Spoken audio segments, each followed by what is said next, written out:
Estamos vivendo numa geração de cristãos covardes, que se calam diante de pastores e ministérios corrompidos por falsas doutrinas e tradições humanas. Preferem proteger o sistema do que defender a verdade. Eles chamam heresia de opinião e engano de diferença entre irmãos em Cristo. Mas quem é um discípulo de verdade não negocia a verdade, não abaixa a voz diante da mentira, não se curva diante do sistema, porque confrontar o erro não é opcional, é um mandamento. Romanos 16:17 diz: Rogo-vos, irmãos, que noteis bem aqueles que provocam divisões e escândalos, em desacordo com a doutrina que aprendestes. Afastai-vos deles. Esses enganadores te ensinam que o confronto é que causa divisão, mas a Bíblia diz que a divisão da noiva nasce da falsa doutrina. É por isso que Paulo diz em Gálatas 1: se alguém os anuncia um evangelho diferente daquele que já receberam, que seja amaldiçoado. Se eu ainda estivesse procurando agradar os homens, ele diz,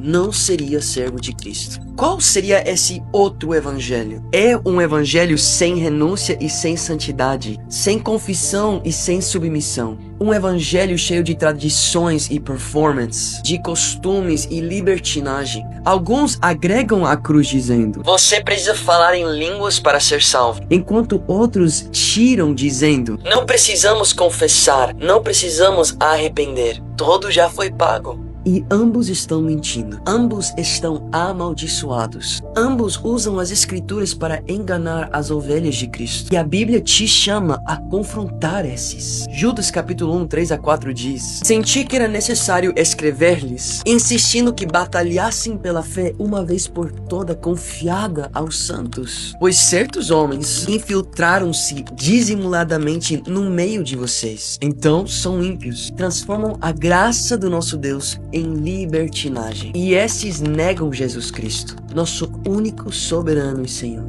Esses homens não são nossos irmãos, não são homens de Deus, não são servos de Cristo, são agentes de Satanás vestidos de pastores. Se você prefere abraçar esses do que repreendê-los, é porque sua aliança está ao sistema religioso e não ao reino de Deus. Quem é chamado por Deus defende a verdade, levanta sua voz, não se envergonha do evangelho. Seja, pois, tu forte e corajoso. Não se curve diante das ameaças desses homens religiosos. Pois Cristo diz em Mateus 10:22: todos odiarão vocês por minha causa, mas aquele que persevera até o fim será salvo. Cuidado com os que pregam paz onde Deus declara guerra.